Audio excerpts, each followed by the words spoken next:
Many Americans are worried about the economy and wondering how we can recover from the trillions of dollars in debt, the current government spending levels, and the already extraordinarily high tax rates imposed on millions.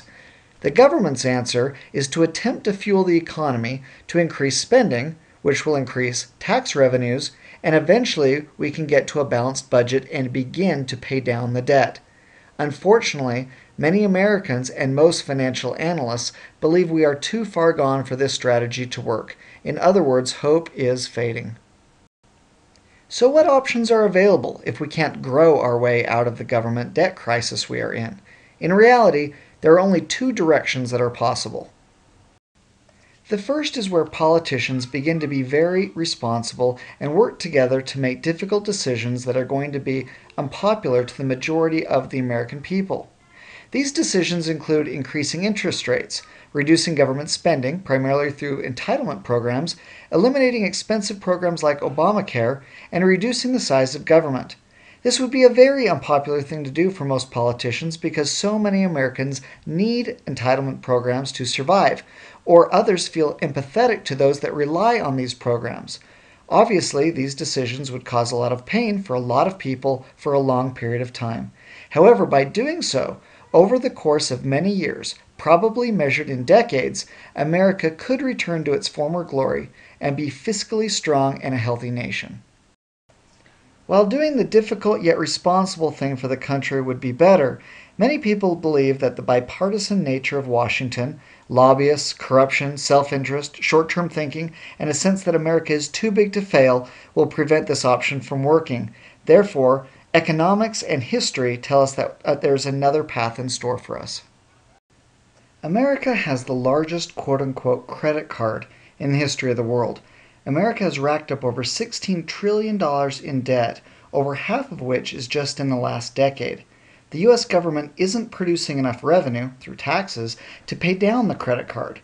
That would require a balanced budget and a surplus of revenue. So, just like any credit card you have, if you maintain a balance, you must pay the interest on it.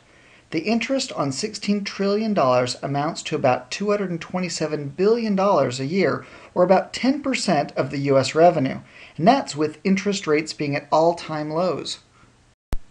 If this was your personal finances, this would quickly lead to bankruptcy because at a point soon, the bank would not loan you any more money.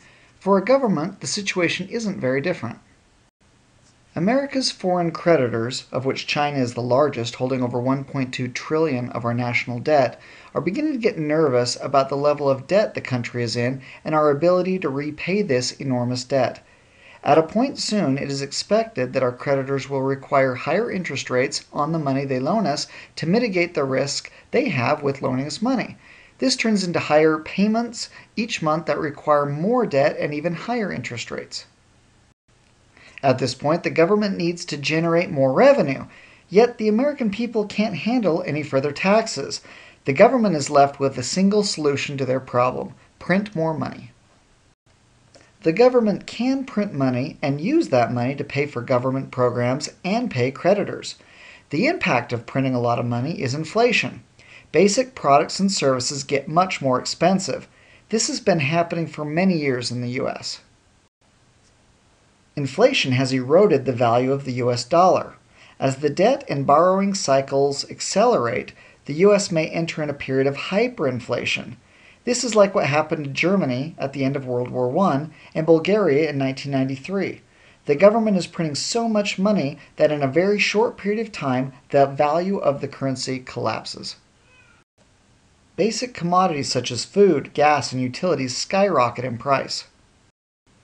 Most Americans are already living in massive debt and paycheck to paycheck, and if the price of basic goods doubles, triples, or more, they wouldn't be able to make their home mortgages, car payments, or rent, which leads to massive bankruptcies, foreclosures, and repossessed vehicles. At the very worst of the hyperinflation period, you may not have access to basic commodities at all. Even if you have the money, you won't be able to buy anything. The gas stations will be closed, stores will not have food. If you had any money in savings, it would be worthless. Situations like this have happened in the past, where you've seen famous pictures of people with a wheelbarrow full of money trying to buy a loaf of bread, or people using paper currency to wallpaper a room in their house because it has so little value. Inflation in the US has been happening for many years. We don't feel it much because our paychecks have gone up. So while we know that a gallon of gas costs more than 10 or 20 years ago, it comes out to be about, but not quite, the same percentage of our paychecks. Additionally, the US dollar is the currency that most of the world uses for foreign trade. It has been this way for many, many years. Other countries that do have to exchange with the US currency feel larger shifts because of the changing value of the dollar. If the US dollar goes into a hyperinflation mode, the world banks will most likely select another currency as the default currency to use for things like oil trading and the like. This will further reduce the value of the dollar, which is overinflated due to its status among currencies.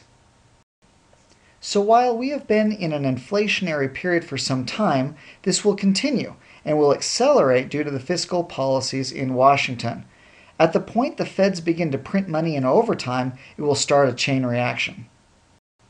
Over the past 75 years, there have been about 50 occurrences of hyperinflation across the world, most of them in the past 30 years, some more severe than others. Sometimes these periods would last for days and other times years. In some cases, the average daily inflation rate was anywhere from 2% to 200%. For example, in Hungary in 1945, when the price of basic commodities would double every 15 hours. While this was an extreme case, in most every example, the price of basic goods would double every 1 to 4 weeks and would last for weeks, months, or even years, with the average being between 1 and 2 years. No one knows when the hyperinflation period is going to start in the US or how bad it will get, although most analysts agree that we have the makings of one of the worst ones in history. But there are things that you can do to get prepared for the coming financial crisis. First, invest in gold or other precious metals. Gold is one of the best hedges against a falling dollar. Gold has already seen significant appreciation against the dollar. However, this may be nothing compared to what happens if hyperinflation occurs. Some analysts expect gold to go to $2,000, $3,000, $5,000, or even $10,000 an ounce. So while the current gold prices look high, relative to what it could be in a hyperinflation period, gold could be a bargain right now. But don't expect to go down and get gold right after hyperinflation begins. It will be too late. Gold will already be very expensive and likely would be unavailable.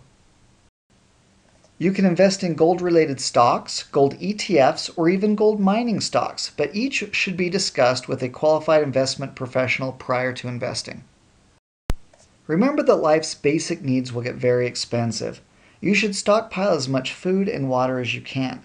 Having 1 to 3 months is needed at a minimum to get through the period of time when food may be scarce or extremely expensive. If you can store 6 months or even 1 year or more, it will be the very best thing you can do. There are many websites with lists of what is needed for a long-term food and water supply. But also remember things like toilet paper and other basic items. Stockpile as much of these as you can.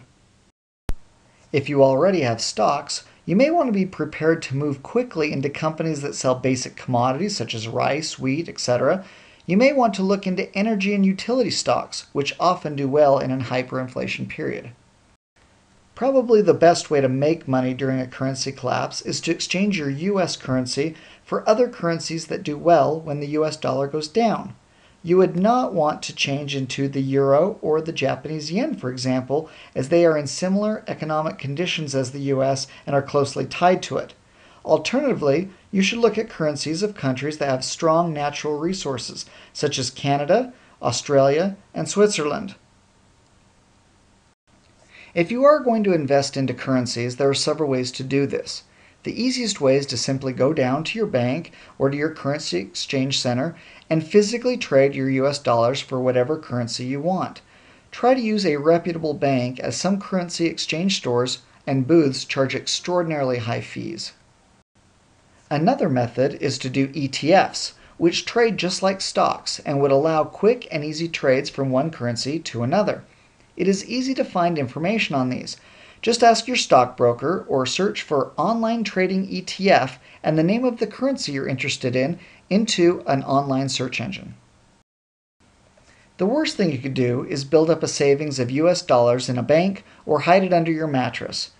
Not only would these dollars be worthless in a hyperinflation period, but it is likely that many banks will fail during this time.